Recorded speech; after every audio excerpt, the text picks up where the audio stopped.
Yeah, well, yeah, I'm Randy Holloway. I'll be acting chair tonight because, the board is somewhere. We don't have enough for a quorum, so it won't be an official meeting. But we will, start out and, we have a presentation tonight from Mark with the Colorado Division of Fire Prevention. fire prevention, okay? So why don't we start out, we'll have a 3-minute public comment to start with, and then we'll go into the presentation. Anybody like that? Here? Yeah, I got. Well, frankly, this is a little disappointing because we were told at the last community noise roundtable by the commissioner to attend tonight's meeting where we would get clarification on a lot of important changes, including one to remove the crosswind runway. So I'm going to go ahead and offer you my public remarks tonight, but I would ask that you share them with the rest of the board members, and I'd be happy to provide copies. Thank you. My name is Charlene Willie, as most of you probably know, and I live in the Green Knolls neighborhood, which is in the critical zone for this airport. I want to start off tonight by offering each of you, and you get one too, even though I know you're a guest, a copy of an editorial that ran in today's Denver Post. And if you'll bear with me, can we start my 3 minutes after I'm able to do this? Thank you. I've already started it, sorry. Well, I'll speak quickly.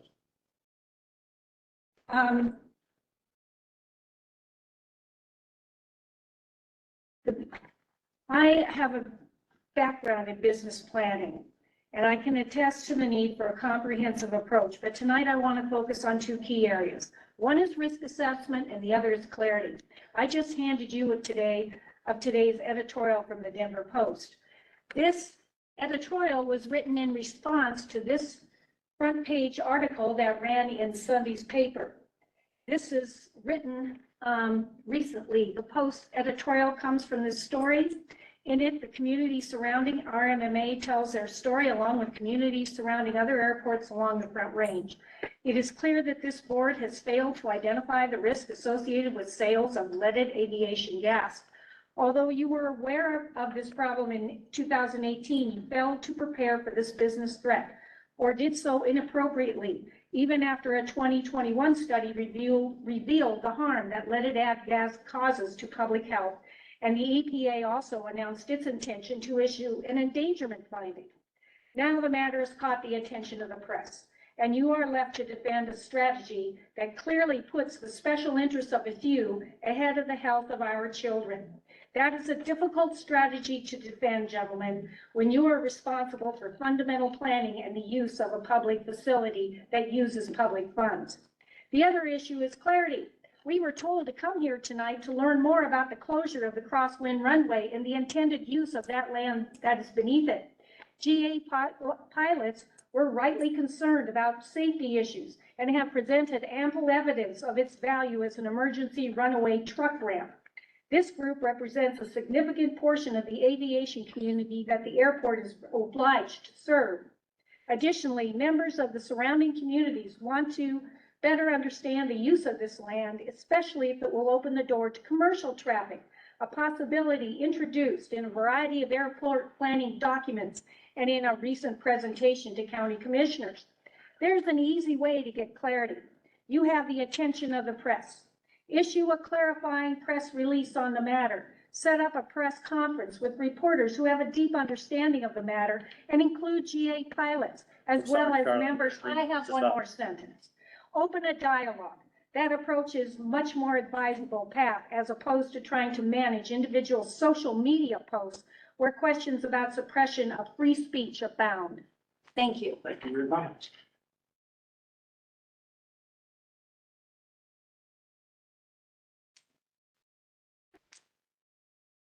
My name is Bill Baraya. I'm a resident of Westminster, live in Green Knolls, and I've been living there for 10 years, and I've enjoyed the area, and I've seen a lot of things go on in that area, but unfortunately, these last few years, things have gone unchecked in terms of growth of the airport. You should understand the basic economic things that are going on that affect the communities around here. I have a long business background. I was an executive with Maryland Cup Corporation and director of sales for Georgia Pacific Corporation for many years. I had to do plans similar to your master plan. I've got a copy of your master plan that I was reviewing, and in just to give you an example of how I think that you need to take a look at it, and I don't know how many people have looked at the master plan in the last few years, but in 2008, you had 155,000 flights here. And you projected in 2030 that you would have 268,000 flights. Right now, you have 255,000 flights. How are you going to stick with this plan? You can't. So now you've brought the press into it, and the press is chomping at the bit to get reactions from this group and the airport. I think that you probably need to take a look at what Charlene just said about the unleaded gas versus leaded gas out here. Other airports are doing that right now with the unleaded gas. You seem to be dragging your feet out here. I don't want to hear the excuse that you don't have the distribution. There is distribution out there. You need to make yourselves available to get that distribution. We're all citizens out here. We have spent thousands and millions of dollars building these houses out here. Right now, it appears to be all about money. Money, money, money. When they say that, that's what, Your time's up. okay? I'm just gonna say, it's not always about money. It's about human beings living in an area. Thank you very much. Thank you. Hey, Joe. I apologize for being late. Looks like I walked in at a good time. Yeah. Dan. Just to inspect, I'm a local tenant here, the hangar and aircraft. My concern is not with this board, by the way, but is with the county commissioners. First of all, we went to the commission meeting hearing about the cross runway, and the meeting was held short on discussion of that closing because my understanding was they wanted to change the title of the issue or something, so they put it off for a week, the decision. Meanwhile, a number of us had testified at that point about the value of cross runway. So then we went back the next week and testified again. And a number of us asked for a delay of 90 days before a decision was made. And that's where our disappointment in the county commissioners comes in, because I think there may be alternatives. I've heard some alternatives about the runway maintenance and so forth. And we are at a loss to understand why 90 more days would hurt anything. What it does is downplays the value of public input to our government system. In other words, we're talking to the county commissioners. Is it just fallacy that they're actually wanting to hear from us, or what? And that's why we think it's so important to have another 90 days to make a rational decision. Thank you. Yeah, thank you. Anyone else? Let me say this, it's not normal if we respond to a public comment, but I've been a resident of Broomfield since about 1975. And still a resident of Broomfield, so I live in the same community. I was a pilot, had my own plane, I no longer do. I can tell you there's a lot of falsehoods presented in the paper and here tonight on leaded fuel. We're making every effort to get leaded fuels, as is every airport in this country. Unleaded fuels are not available yet in any quantities, and we depend on the local suppliers to put in the infrastructure to provide that, and we're trying to get them to do that. Now, there's not much more we can do for that. As far as growth on the airport, we're in a situation, first time in my life, where I've seen aviation grow so fast, so many people retire, and there's no pilots. Nobody wants training aircraft anywhere in the country, but unless we get the pilots trained, guys, we have nowhere to go because nobody's going to fly our airlines. So Do I think that'll steady out? I do. There's a point here where we're in a very heavily training area. Broomfield's growing, Colorado's growing, this airport's growing. DIA is the third busiest airport in the world. We have two reliever airports here in Centennial. And unfortunately, that means this airport's going to grow like other airports in the area. So as a resident here, I'm concerned about lead. I'm concerned about noise. I live in the community. And we are working on it as a board to fix those things. So, thank you. I'll say. All right, next on the agenda, Introduce. will be Colorado Fire, get ready. Yeah, did you get my slides and all? If not, I can kind of move on with it, so. Yeah, I guess we- Okay. Well, Yeah. you know, I'm gonna email I'm sorry, I have myself, a nice but not time from you here yet. an hour. It's only about 5 slides, but, There you go. pull it up real quick instead of. Well, Ben's getting that going. Well, good evening. My name is Mark Kudlak. I'm the Chief Pilot for Colorado Division of Fire Prevention and Control. First, I'm going to apologize for my disheveled look. We're actually in the middle of our aircraft acceptance stand at Centennial Air Force. We spent all day doing ground runs and sitting in the heat, so overall it's pretty fun, but, you know, I don't normally show up looking like I just walked off of a fire here. Yeah, I'm Um, doing an email. Yeah, we'll give Ben a second to pull it up. Next one is I do have a presentation. It's gone. I have kind of a supplemented one that I could pull up for some visuals or whatever else, but a little background on us. A lot of people first are gonna ask is what's Colorado Division of Fire Prevention and Control? And the short answer is we're the state firefighting agency. So our purpose is to help supplement and provide resources to the local agencies and jurisdictions when it exceeds their capacity. So for example, if a fire starts, it starts at the county level, and then when it exceeds the county level, then it goes to a state level. When it exceeds the state level, then it goes to the federal level. So not only can we provide resources to those local levels for fires, but we can also interface with the federal level to bring in additional resources.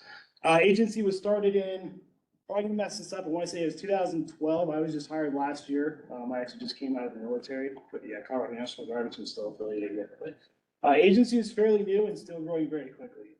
We have firefighters throughout the state, anything from engines and ground modules to aircraft contracts. And of course, this Black Hawk will be our first state purchased helicopter for firefighting and search and rescue. We did purchase the 2 facilities formerly known as the CrossFit Gym and the fertilizer factory. Those are both under renovation. Actually, we're occupying the fertilizer factory. That one's under renovation right now, getting it cleaned up. And then the CrossFit Gym will renovate as well. So excited to be here, be sharing space with the Forest Service over there. Throughout the state, once we kind of get the presentation up, throughout the state, right now on the aviation side, we have one UH-60, which is a Black Hawk, converted Black Hawk through HeliQuest. That one is pre-positioned over in, actually it's in Rifle right now. But its home base for the season will be in Yampa Valley. We have a Bell 205 on an exclusive use contract in Cannon City, another one in Montrose. We have 2 single engine tankers, which are a single engine, if you're familiar with an AT-802. They're small single engine airplanes for water retardant drops. We have 2 of those. And then we also have an exclusive use contract, 240 days with a BA-146, Tanker 10, which was positioned out here last year. So when you saw that 146 out on the tanker base ramp last year, that was actually a state contract. Not the Forest Service, they were just helping us manage it. So here's a picture of the aircraft we're getting. Like I said, the updated one had some cool pictures of what we were doing, but this is what you'll be seeing flying around. It is a brand new 2022 S70M Mike model, which is also kind of known as a Black Hawk converted into a Firehawk. It'll have a 1,000-gallon tank on it. It'll also be capable for search and rescue with waste. Some of the other additional upgrades we made on it was it's called a shot over mapping system. It's a cool system. It's a mapping system. We can map fire lines, we can type in addresses and then fly to those addresses, and we can kind of give better SA to the ground crews on the ground. The other thing that it'll have in it is this super cool, the spotlight on here. We were playing with it today. That thing, actually there's a warning in it that says we can't use it on the ground because it'll actually like melt the paint off the hang floor. I was asking the design engineers, right now it's kind of facing forward, and I was like, well, I don't want to chip out the lens on it, right? Can we turn it around? And they're like, well, you can, but if you turn it around and it turns on, it's going to melt the paint off the helicopter. And so they're working around that, but it's just kind of fun stuff that we're dealing with right now. Several other features with it, but I mean, it's a tried and true platform. I've been flying a similar model since 2012 in the Army. It's an incredible machine to have it. So this will be owned by the state. We have a second one in the contracting process. It'll be another brand new one. However, we're holding off on signing the contract until we take delivery of this one. So again, we're kind of in the middle of that process right now. We don't know when we're going to fly it home because we're still working through some issues that always kind of come with aircraft acceptance. Our aircraft also has a lot of new systems on it. They're still going through some of kind of the evaluation and testing on it. So small things like radio frequencies with shielding and things that any kind of design engineering are going. Actually, you can go next slide if you want, please. I think this about sums it up. It came out of a plant in Poland and went to United Rotorcraft at Centennial where for modifications. It's been there for about the last year or so. It's a very involved process. You can see it comes off the line as a stock U.S. Army green helicopter. I mean, it has all the systems on it. So they actually have to take all of those Army systems off of it, strip out all the old wiring, put a lift kit on it, repaint it, integrate all the new avionics, test them, and then they can deliver it. It's a very, very in-depth process. Next slide, please. It's kind of what it looked like several months ago. For months and months and months, we'd go out there, you can see the level of work they have to do. They gut the entire aircraft and they pull out a bunch of wiring. It's a very, very involved process. Right now, we're starting with kind of daytime VFR operations. Eventually, we'll start looking into NVG, night vision goggle operations as the program evolves. There's a lot of testing and pilot training that has to go into that. We're very sensitive to those safety issues and making sure that we're growing the program appropriately and slowly. We have contracted out for the first several years for pilots and maintainers. I'm actually the only agency pilot on staff right now. We contracted out to Colson for additional pilots and mechanics, but over the next several years, as we write those positions and get them authorized, the end goal will be agency owned and agency operated. I mean, all of the personnel will be employed by the state of Colorado. On this crew, we have additionally 14 firefighters. So with this comes with flying firefighters and what's called a heli-attack module. And a heli-attack module, a heli-attack crew, is a firefighting crew assigned to a helicopter. And so they can deploy out of the base to a fire, land, get out, start fighting the fire on the ground while the helicopter, on a traditional one with a bucket, will go set up its bucket, go get water, and then they'll start coordinating for water drops until the ground resources arrive. Then you can either hand it over to the ground resources or they can stay on scene and continue to fight that fire. So we'll be following a similar module. So whenever you swing by for a tour to say hi, you'll see a bunch of firefighters hanging around cooking hot dogs. And I'll tell you, so I'm new to the firefighting world, and one of the things I love about it is they stash food everywhere. And these guys, these men and women eat, and so you can't open a cupboard and not find a snack somewhere. It's great. Next slide, please. One of the other new upgrades, we have our water tank is the first one off the line. It's a composite tank, so it's lighter weight, and we're still going through some of the design or some of the testing with that process as well. But it's brand new, first of its kind. We're actually getting serial number 2, which kind of irked my boss a little bit because he wanted serial number 1, but rumor has it the manufacturer accidentally broke serial number 1, so we got serial number 2. But yeah, whatever. Next slide, please. We have a whole suite of radio packages, PA and radio sirens. So whenever we have to do like an evacuation, not only will you potentially receive a text message, but we can actually announce those evacuations of the loudspeaker. That was the other fun thing we've been playing with on the ramp the last few days is the siren. It has kind of the sirens like on a police car and everything else. Of course, we're only using those for an emergency if we have to do an evacuation of the town or an area. So that's kind of the short end of it. Yeah, thanks for hosting us out here today. I can talk more about search and rescue in the state, firefighting. I'm happy to answer any questions. Again, we'll be located at the Jeffco tanker base for potentially 365 days a year as long as maintenance supports. So, sir. I have a question for you. So, I think I'm much more familiar with, and this is just for my own edification. This has nothing to do with our board here, but I'm familiar with seeing air tankers, aircraft, fixed wing aircraft, working in that capacity. And so using a helicopter, what's the pluses and minuses with using a tool like this versus what we're used to seeing with a fixed wing tanker? It's a very good question. So again, like different tool for a different job. So air tankers are really great because they can carry a very large load very quickly to a place. What we start leveraging off of is time and route to that drop and cost. Those air tankers, When we put them on a contract, the ones that we have are called exclusive use contracts. So everything we have right now is 240 days, either for a helicopter or for those air tankers. So the state is paying for it to sit on the ramp and be at our disposal, whether it flies or not.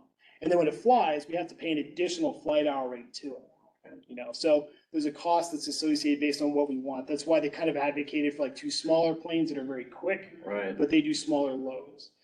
A helicopter, on the other hand, not only has the capacity to carry like firefighters, but obviously we can carry water retardant, but we can go to closer dip sites. So instead of having to return to the airfield every single time, we can just go find a lake, or like if you see in California, a pool, Right. we can just suck water out of that and then continue to fight the fire from there. So this will use a bucket or a basket or an internal tank, or does it This drop actually right here. drop a pump hose into a body of water and fill it up? Exactly. So this right here is our 1,000-gallon tank, and then what you don't see on the other side of the picture is a retractable snorkel Okay. that actually sucks up the water. And I want to say it's like, I'm not even gonna try to quote it. It's very, very fast though, Right. how fast it sucks that water up. Okay. So we can dip at it anywhere locally, Right. or we have the option to, there's little ports down here that aren't in this picture. We can actually hook up the fire hydrants as well. Okay. So in theory, we could land somewhere, have a firefighter hook up a hose, Right. go from there, and then continue to fight based on, there's no like water sources close by. Right. The other advantage to a helicopter, for this example, we like to use a term called all hazards. And everybody has kind of an idea of what all hazards is. But we can use it for things other than firefighting. For search and rescue, for example, we'll have a 300-foot hoist, cable hoist on that thing. Or rescues. We can do additional work with the state. We're talking about doing avalanche control and mitigation. We can do fire control. We can do herd counts or whatever it is. Like it's more of it's a versatile tool. Right. Okay. Absolutely. That's a good question. Cool. Yeah. So you mentioned single pilot. Is that kind of the SOP what you'll be doing? Or will you eventually go to 2 pilots as you get more staff? We are actually, we're figuring that out. So this aircraft, we're working with Sikorsky. The original design of this aircraft requires 2 pilots on it for the manual. Sikorsky has authorized single pilot under certain conditions and rules that we're working with Sikorsky on. All of the agencies in California that operate these actually do single pilot operations. We're actually training a couple of our firefighters to kind of be that co-pilot role. We took them down to flight safety and put them through simulator courses, and we're beating them up with knowledge and systems and emergency procedures, and we're kind of going to town on them. They're doing a phenomenal job. We're going to use this first year as an evaluation to determine whether or not we want to actually stick with the single pilot. Again, there's pros and cons to single pilot versus 2 pilots. Now, as a pilot, I would always advocate that 2 pilots is better than 1. To your point earlier, there's not a lot of pilots going around, and so we're kind of stuck with where do we find these people? Colson, minimum time to hire somebody is about 3,000 hours. You have helicopter time, and you got to pay them. And I'm estimating, these are the really rough estimates, so don't write this down, but I would estimate right now to train our front seaters, this is firefighters, by the time we can actually get them out on a fire initially, probably about $120,000. For a pilot, we're probably looking closer to $160,000 to $200,000 for training. Are marine pilots qualified single pilot? No. It depends. Yeah, so interestingly enough, it is actually designed as a 2-pilot aircraft, but we're working at potentially as a single pilot aircraft right Randy, that was good. now. Yeah, So you're down in Centennial going through the A-sheet acceptance. correct, yeah. When that's done and you finish it, then does the helicopter actually Yep. come here? Yeah, Could be a week, could be a month. something like that, exactly. It depends on kind of what we're finding. Right now, it's going pretty smooth. Anybody who's been part of an aircraft acceptance process, especially a new design, it goes on and on and on. Everything looks good, and then you find something that stops the whole show. You gotta figure out the paperwork, you gotta fix the issue, and then you kind of continue on and the thing shuts down again. And it's kind of hard to say, like, when are we gonna fly it home? We don't know yet. Once we get it here, we're still gonna have probably 2 to 3 weeks minimum of just pilot to pilot training. And then we're gonna bring in kind of our front seat managers to start training them as well. So we're kind of doing like a phased approach. Now, we're gonna start with just water dropping. Obviously, this aircraft will cover kind of the Denver metro area up into the mountains and a few other places. It can deploy to other areas, but it depends on the fire danger and what the leadership kind of assesses as the risk there. But this one will cover the area.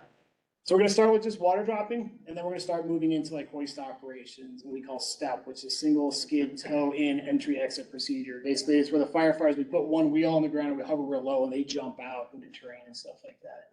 Yeah, but it's a very phased in approach. So we probably won't be running full-fledged till sometime next year. And then potentially long-term, and I don't have a date on this, maybe 5, 6 years down the road, we'll start looking at possibly 24-hour operations once we get staffing and everything else is calm. So the end goal is to have 24-hour operations or staffing for it. Doesn't mean we're flying 24 hours, but it means that we're available 24 hours. That is minimum 5 years down the road, if we end up going down that road at all. This is all state funded. Yes, yes. Yeah, and frankly, I mean, one of the reasons the state got so involved in it as far as getting their own aircraft, one of the challenges we see with using federal assets is they get to move those wherever they want, and so they're not readily available here in the state. For example, those tankers that might be out there on the federal forest contract, USF or UF, United States Forest Service contracts, if there's not a lot of fire danger here or there's a fire danger somewhere else, they will move that to a whole nother state, leaving the big gaps here. You know, and so we've seen some of those large fires happen here because there hasn't been maybe an aviation presence or the federal firefighters on staff where they've been moved somewhere else. And so the state said, okay, enough, we're gonna start taking a little more control over this. Yep. So once you accept this, then you sign the contract for the second one. Correct. What's the expected delivery for that one? 14 months. Okay, and then the acceptance. Would that one then be based here, or has that decision been made? No, we don't know where it's gonna go yet. It will go somewhere else in the state. Depending how these programs work out, one of the things we're very sensitive to is like the use of taxpayer money.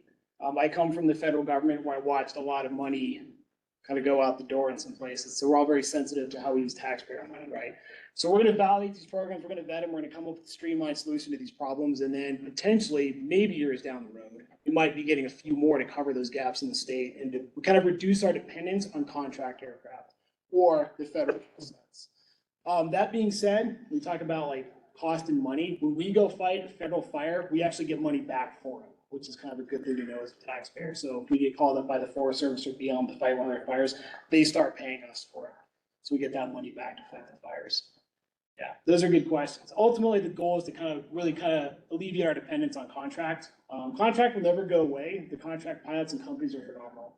There's some advantages to using them over a state, but having a foundation of state and then supplementing in with contract, I think is a very good model to look at. And then any chance, I heard rumors that the multi-mission Pilatus PC-12 may be based here? Who knows? We have to fix the ramp first. Yeah. Obviously, we got to get that ramp area kind of figured out. And then I do know they signed a lease down at Centennial for a while. So interesting enough, within our own division, the Pilatuses don't fall under our programs. They belong to our intelligence side of it. Yeah, so we might consolidate. Some of the other initiatives we're looking at was Colorado State Patrol, which falls under Department of Public Safety, which is all of us, also just bought a Pilatus. And so we're in talks with them as far as trying to streamline things like insurance and stuff like that. And we even had the socialized idea the other day of consolidating maintenance facilities, just trying to save costs and make sure that, again, we're being responsible with that taxpayer as we go forward. Neither one of them reached out to me to fly it. Yeah. Hey, Joe, me either. I heard they're looking for pilots though, so you might want to ask again. Yeah, I do know they're short. So just like everybody in the industry, everybody is short. Everybody is short. It's a very competitive market right now. Very, very competitive. I have one final question. The county who I work for is very excited. You know, we're working with you guys about negotiating. We were gonna buy it, you were gonna buy it. I think it's a win-win-win for the community. We would like to do an open house for elected officials in the area. So I'll reach out to you probably at the end of not the end of this month, because we're almost halfway there, but maybe in August for September, maybe do an open house, bring in some elected officials and kind of show them the helicopter. Yeah, absolutely. I mean, the door is always open. We're a very inviting community. We encourage people to come out and see the aircraft. I mean, I'm a big proponent, go see what your tax money is going to. You know what I mean? Go see where it's going. I think as taxpayers, we have that right to see that. As long as it's there, we're happy to show you around. Yeah, sir, do you have a question? Yeah, quick question. Marshall Fire, we had New Year's Eve. Didn't expect a lot of fire in December. I know I think it was the Forest Service brought in some aircraft the next morning or that night, can't fly at night. And course, it snowed. This is a great asset for the local area. How long would it take you guys to launch and respond to an incident, assuming that staff is, is, on duty? The standard's 15 minutes. Yeah. One of the challenges with the Marshall Fire though, because we talk about this, we talk about capabilities and everything else. Something that's important to understand is that above 40 knots of wind, water and retardant is ineffective. So when you don't see airplanes and helicopters flying in those high winds, it's not only just safety of the crew, especially working in the mountains with those downdrafts and everything else. The water just doesn't do anything. It just falls and dissipates, So it's kind of frustrating. What's the biggest thing that fuels fire? It's wind. What was the biggest thing that fueled the March? Wind. We had those 120-mile-an-hour winds. But anything, nothing could have flown in those conditions. Even we could. Our main order start-stop limits, there's no wind limitations on this aircraft, with the exception of 45 knots when we can shut down the engines. That's a rotor issue, so we don't hit this, basically slap the blades into the tail or something like that. But as far as like crosswind limitations, doesn't apply. There's no such thing. 120 knots, 130 knots in this aircraft, it doesn't matter where it flies off. But the effectiveness of the retardant on the water is just. But assuming you guys aren't out training or down with maintenance, you're like an engine in a fire station. You're ready to go in 15 minutes notice. Yes, when we're on duty, yes. Yeah, and so we'll be on duty 7 days a week. Generally, I want to say it's like 8, mechanics show up at 8, crew shows up at about 9. They kind of do it, and then end of shift is like 6. That can be extended, either based on fire danger or active fire. We can go later in the day. We have a 14-hour duty day that we're allowed to fly up to. We can fly 8 hours a day legally, and then we can have a 14-hour duty day. That being said, at 8 hours of flight time, we stop. We shut down regardless of what's happening. At the end of that 14-hour day, it's done. And I know, especially for those of you who've been in the military, you run for your 14-hour duty day. You do that for a few days or a week or two, it just starts getting kind of squirrely. So, yeah, that's a great question though. But yeah, so even when we're out training, we absolutely would just stop our training and just go to the fire. We could be dispatched from anywhere that we're at. Yes, sir. I'm just gonna ask you on the, you said you can lease the planes for a certain amount of days a year. Yes. So, does that mean that when they're not leased, they're sitting someplace? Are they available at that time? They can be. They sometimes go to what's called a call when needed contract. So you have multiple levels of contracting. Exclusive use means that we have the rights to it, but it means we pay that daily, we call it daily availability rate. It's the company has to go make money and pay its crews and pilots and mechanics, everybody, right? So when it's sitting there not flying, we're still paying for it. It's here. Most of I'll give you an example. I'm trying to think, Neptune is the contract, and I can't remember where they're out of. Let's say Oregon. Was it somewhere in Montana? Montana, something like that. Yeah, so the company headquarters is in Montana, their maintenance facility is in Montana, but their airplane is here. So we gotta pay them to sit here, so they have to make money, right? Now when they go fly, we pay that hourly rate. When that exclusive use contract expires, then usually we can have what's called a call when needed, which means we release them to go home to Montana to do maintenance, to see their family, do whatever it is they're gonna do, but we can call them back within a certain amount of time. We end up paying them like the flight rate and a few other rates on top of that. So we still have access to it, but it's not sitting on our ramp under our control. It also means that it could go anywhere else. For example, if Idaho has a call when needed contract and Idaho calls them first, well, they go to Idaho to support and then we don't have anything. So there's various levels of it. We actually have a couple call when needed contracts that even during the fire season that we just have in our back pocket. But if they're unavailable, they're unavailable. Yeah, that's a really good question. So we do have that coverage kind of in the winter seasons. We don't have any aviation coverage exclusively, but we can call. However, the catch is a lot of times that's when they're in their heavy maintenance. So that we might call them and say, hey, we got to do the fire. And like, well, the wings aren't on the airplane right now, so we can't help you with that. Respond mostly to fire, but do you coordinate with, say, the rescue people if there's an avalanche or something like that where there's. Yes. Yeah, so the current system we're using right now, it's actually big, statewide kind of, how do I describe it? It's kind of, I don't want to say it's a statewide initiative, but it's something that we're kind of all working on in the background. But we do work with the search and rescue teams. On the National Guard side, something we're coming into on ourselves is we call the Colorado Hoist Rescue Team, but basically it's a group of volunteer rescuers that are trained on those rescue hoist platforms, specifically as mountaineers. We can train firefighters to be rescuers. In fact, some of our firefighters, they all have some level medical qualification, either from wilderness first responder, all the way up to, we have a registered nurse on staff and all the paramedic and EMT levels in between. But they're not mountaineers. And so we can use them up to a certain point, but when we start going into the high country, let's say Rocky Mountain National Park, we have to call a volunteer base that has experience with that. For example, as they still fly at the National Guard, we did one on Sunday up in Rocky Mountain National Park. Now, while we have medics that are competent and capable of that medical care, they're wearing Army boots that are gonna go up into a spree field or something like that. They don't have the expertise to operate and package on those in that terrain. So yeah, it's an interesting thing to be a part of, but we actually will still probably rely to some degree on volunteers for that work. That's a great question. Mark, thank you Sure. so much. Thank you. I will tell you, as an airport, we're so stoked to have you guys. We loved our former tenants. We left some of the signs, one of the signs we left up was, please don't flip the tires out on the taxiway. And then there's, we're leaving some things in there, just as kind of a nostalgia. Paul lost his place to work out. Yeah. Yeah, well, we got a gym, so come on and use it. Again, firefighters, they eat and they work out. So if you need a gym, if you need a snack in a gym, you go to the old CrossFit hangar, it's all still there. This is a great asset to the airport and to the community. We're really excited to have you guys here. Yeah, we're excited to be here and, we're definitely part of the community. So like I said, please feel free to come on by and see the aircraft and chat with us. So, yeah, thanks for having me out here today. And if anybody has any questions, you can reach out to the airport, they can reach out to me or anything like that. We're excited to be here, so thank you. Right, see? Awesome. Yeah, of course, we do cover it. So our next business item will be the snow ice control plan review and annual requirement from the FAA. Thank you. Brian Bishop, Deputy Airport Director, Operations Maintenance. You're going from a really exciting presentation to but this is this is an FAA regulation that we have to review our snow and ice control season, see what we could do better. We've done it internally. We're reaching out to the public. So if there's something better we could do better, please let us know.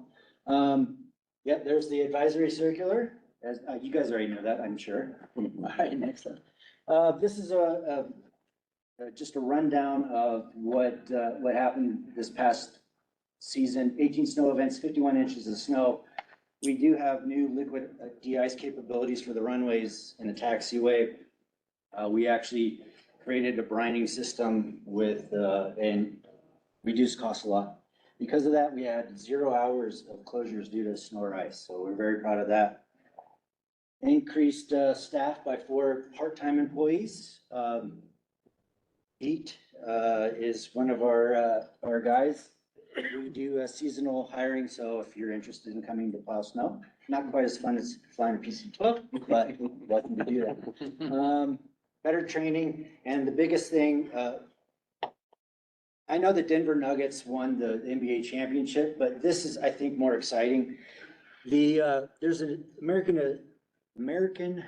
the Association of American Airports does national awards for snow removal. Whoever's, increased the training, whoever's the best in the nation, there's a competition you submit. We won for this last year for the large general aviation airports. We haven't, because of our new training, our new capabilities, we are able to bring home a trophy. I know the Nuggets are exciting, but. Great job. Yeah. Next slide. These are some of the topics that we go over internally, externally. If priority 1 areas, what's new, what's changed. The only change that we have is Romeo 1 is now priority 1. Anything about assessments, we had no runway or vehicle runways or incursions or incidents. All of our training. So these are, the NOTAMs, equipment inventory, where we haul, dispose. If you guys have any issues with snow removal, please contact us. Yeah, this is a map of the purple's priority 1. We get to first, runway, taxiway. Emergency response from our firehouse up here. I think everybody here is pretty familiar with priority 2, priority 3. Basically, when the snow stops falling, we'll get to those areas. Again, priority 4 is out in the hangars, but if you guys need help, we'll do what we can. I know everybody calls us. A lot of times we can't come right away, but we'll get you in our list and come get you when we can, help you guys out. Benefits of being at a smaller airport. That changes Romeo 1's the only thing that's changed to Priority 1. That's just, we want to keep all of our ramp taxiways open and available for people. Airfield assessments, we do continuous checks. We have our snow lead vehicle and folks out there. Anything we have to pass on to the flying community, we do in the NOTAM system. Notice to air missions. They change it. It's no longer airmen. We do have a continuous friction measuring equipment, the wheel on the back of the truck to measure friction. This is the RCAM system. Pilots, I'm sure you guys are all familiar with it.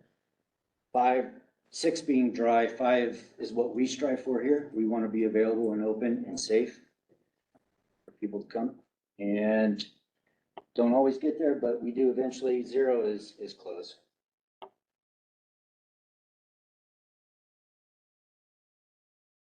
We do training, snow school for all of our employees, anybody that will be working in the movement area. We stress response time. We don't want to get more than a 1/4 inch of snow or slush on the road before we dispatch our resources. Contact, all the communication terminology, everything is on the tower frequency so that if you are out flying, you guys will have somewhat of an idea of where we're at. Yep, call us. Oops, I left it off. Don't call us again. 720-352-0395. It's our general ops cell phone. These are haul areas where we'll dump snow when it gets too deep. And usually we have to haul snow back in here. We just don't have anywhere to push it. Contract snow removal. The airport does snow removal for all the FBOs down Corporate Road, flight schools, and the tenants. So we are busy. We've taken on more snow removal duties and been able to recoup all of those costs. De-ice areas. Thanks. De-ice areas, designated areas, shelter and signature ramps. They are the only de-ice capable tenants on the airfield. I know some tenants do a little bit of theirs. If we go over the 100,000, that's later, I guess. Taxi routes, is there any holdover time issues? Stan, you okay if we spray you with $13 a gallon de-ice fluid? You're getting off okay? We'll use 20 or 30 gallons. If there is anything, let us know. Yeah, we do not currently exceed the state glycol usage limits, 1,000 gallons. We're not, I think we're about 50 or 60,000 at the most, just because of JSX now. And if we do go to that, meet that threshold, we'll have to identify, well, right now we only have to identify the areas. If we do go above, we'll have to do some collection systems. Got some events.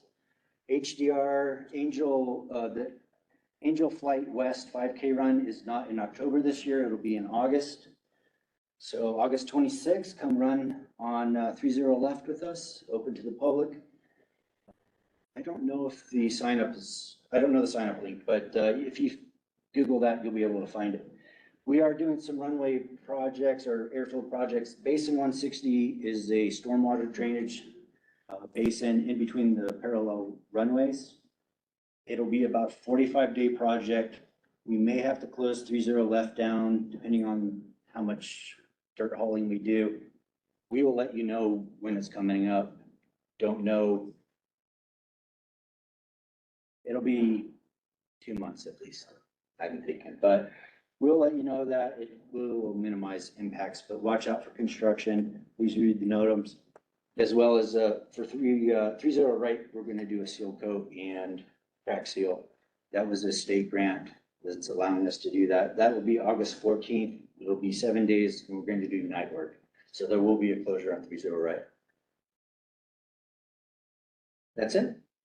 You can contact me if you like, or our ops manager, Chris Nicholas, but thank you.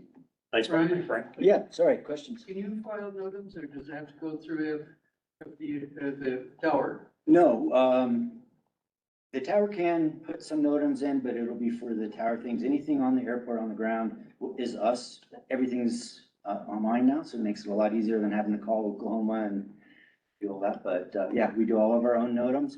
And generally, our snow lead vehicle follows all the brooms and the plows and does an assessment. And at the end of the runway now, puts that NOTAM in, so everything should be up to date, Chris.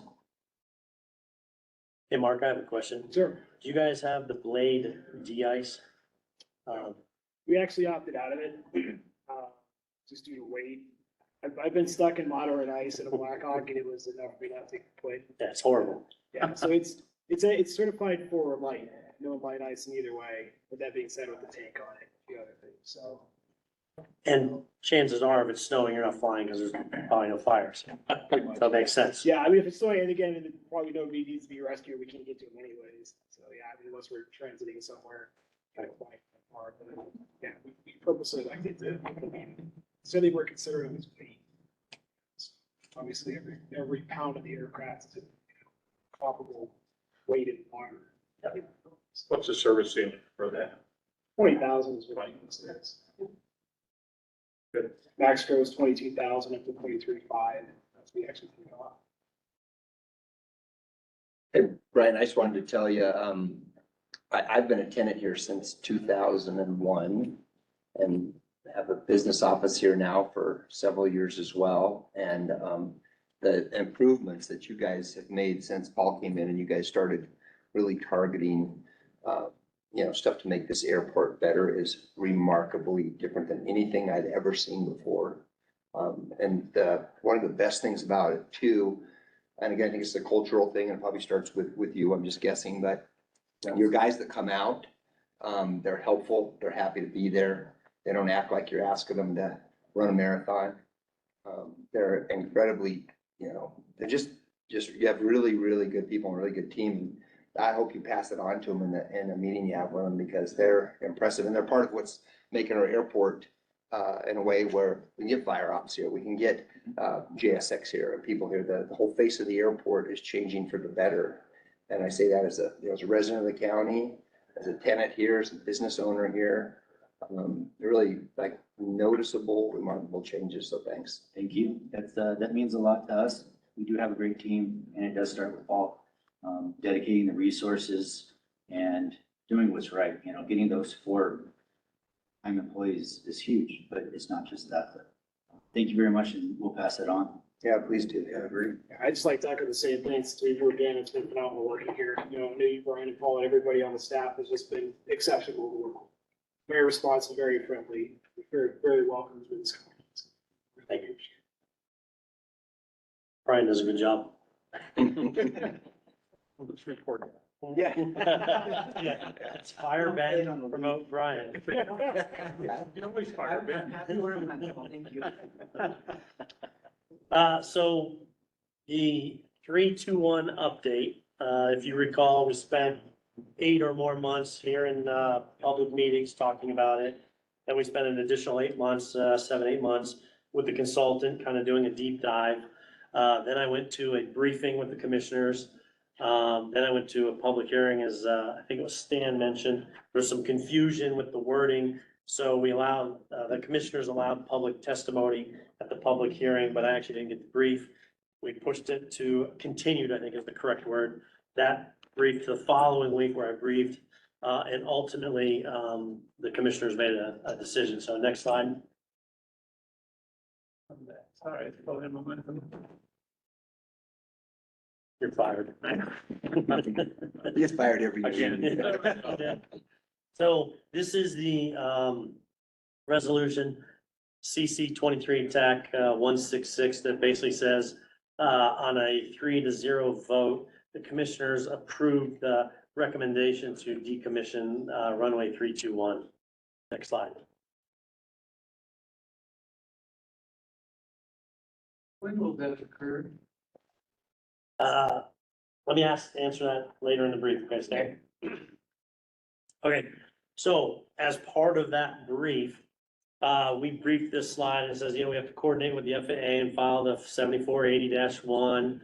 We have to notify the relevant stakeholders. We have to, in hangar B4 tennis, because most likely we're gonna tear down that hangar and turn that into a development area.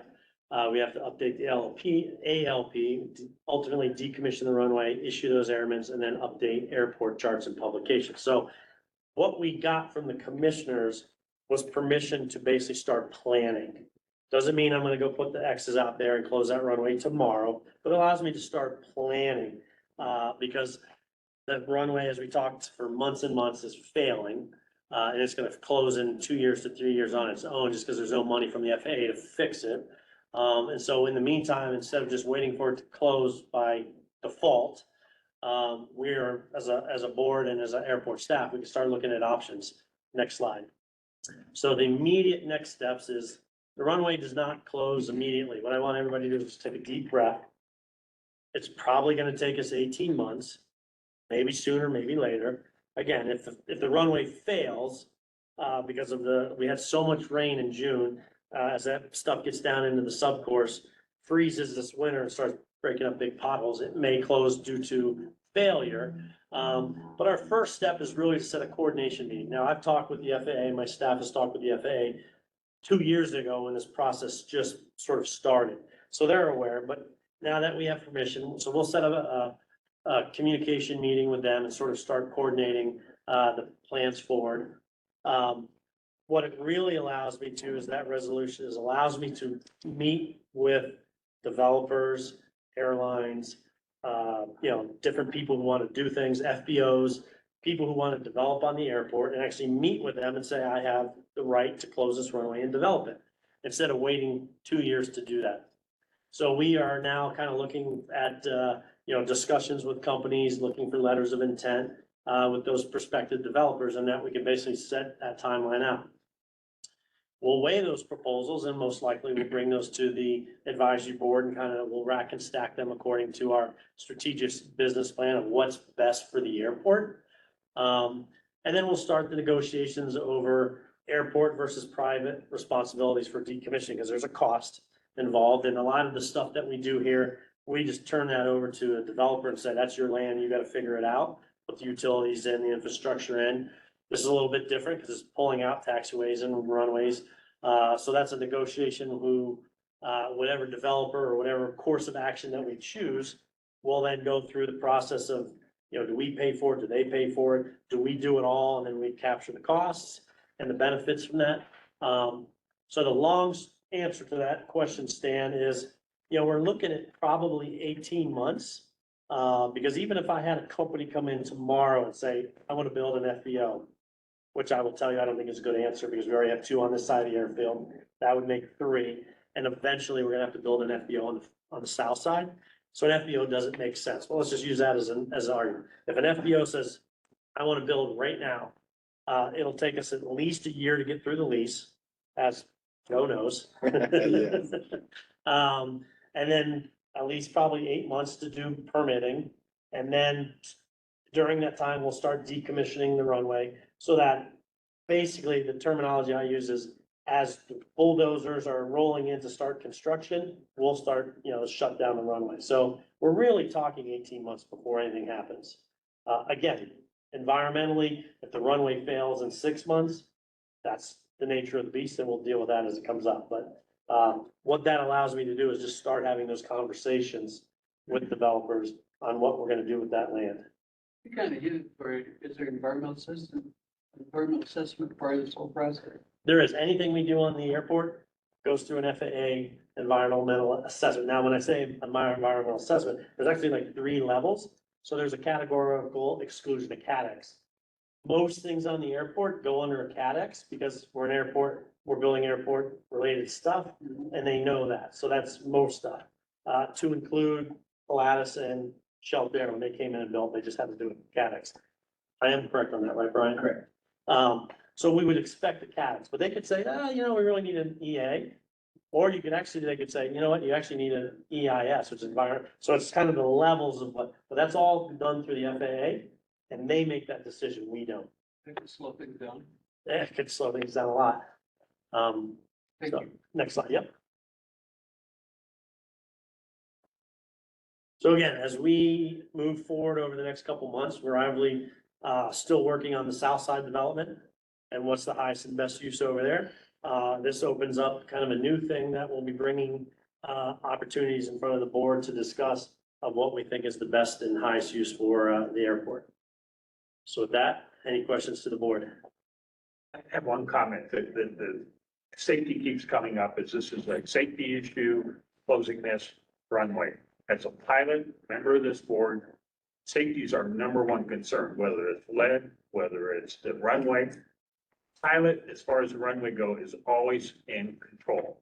And a lot of airports don't have a crosswind runway. If you're coming into this airport and there's high winds and you can't land, it's his responsibility to go somewhere where there is a crosswind runway or a north-south runway, which is 5 minutes away at Erie. So this is not a safety issue. And the airport now, or the FAA now says they don't look at crosswind runways only as a regional thing. If there's one in the area, you don't need them at every airport. So safety is important, whether it's lead, whether it's the crosswind runway. We don't make decisions here. We're very serious about that, about safety. Yeah, I would agree completely, Stan, and I speak to you directly. I really appreciate your comments. They're very thoughtful about being heard by the commissioners. I appreciate that. I can tell you as a member of the board that safety it always has started with safety. And, you know, we really get put in a rock and a hard spot here at this airport. Because, for example, the safety thing, as Randy said, FAA said, we're safe for another regional place to go to, which means then they don't fund, which means then that as an airport would do, start charging landing fees, start charging these excessive ramp fees you see at some of these other airports. You're kind of damned if you do, damned if you don't. And unfortunately, it doesn't seem like every year there's more and more funding. It seems like there's less and less. And I think those times are going to be hard for a long time to come. So I think that the decisions of the board and of the airport and that direction have been absolutely thought out and top shelf. And you may remember before I explained to you too, my own emotional attachment to that. And I'm a pilot and a tenant here too, but common sense wise, I couldn't stand up on this board and give one reason why it made any sense to keep it. So sorry to speak just directly to you, but I know you've been part of those conversations a lot. Maybe other people who are interested in that or who care. I want you to know that this change doesn't come lightly on my emotional heart either, but it's the right thing to do. Thank you, Joe.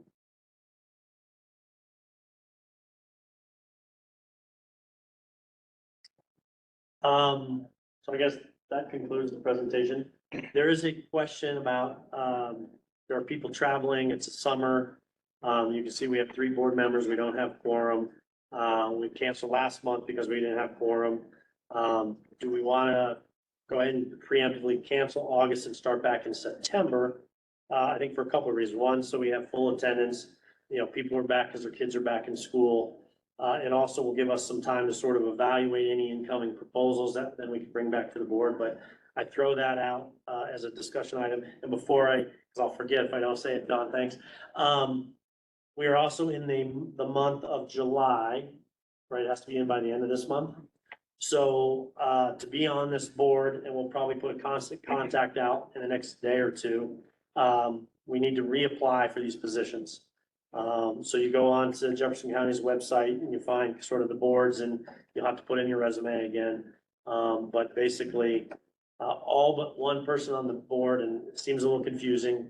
We had the same thing last year, but we have to reapply and also throw out to the public, anyone that wants to apply to that, because there may be some people, we had Tony retire or resign. Yes. So there may be some openings also. So if anyone out in the public would like to be on the airport advisory board, we would welcome those applications as well. Who's the one person who doesn't have to reapply? Of all people, Randy. Randy. Yeah. Maybe, I'll send an email in the next couple of days once I confirm who really needs to be applied. Wait a second, we go false. Are you worried that if I ask? Sorry. And I'll send an email out confirming the needs to be applied. I just if you're here in public attendance, I missed the first part of the meeting. I'll stick around afterwards. Do you have any questions of me specifically, as, you know, that I can address or answer? I'm happy to do so. Paul, I just had a question about as far as preemptively canceling the August meeting.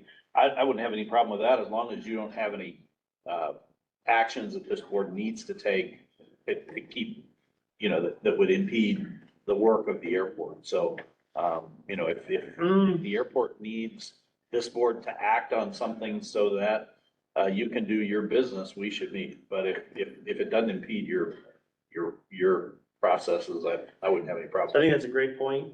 Again, the two things that I want the board to be looking at are 3-2-1 development, which literally happened like 2 weeks ago. So there's nothing to, you know, talk about, no proposals yet. And then Southside development, which, we had given, I think, 6 months. So rolling out another month and, you know, we're just kind of getting our feet wet. And even that is a, you know, couple year proposal on how so we've got Sims to be moved, we've got the taxiway to be moved. So there's things to happen before we ever really have the meat, have to make a hard decision. Sure. So I don't think there's anything that's like, we're like, if I don't have this decision, you know, by next month, we've lost a big deal or something's gonna happen. So I think we're okay. I think we should, because you quit bringing pizza anyway. They have. I think in September you can bring pizza, we'll cancel next month. There you go. Is that a motion? That's a motion. We can't have one because we don't have a quorum anyway. Yeah, That's true. All right, anything else? Anybody? All right, All so right. you're. Thanks, everybody. Thank you. Thanks.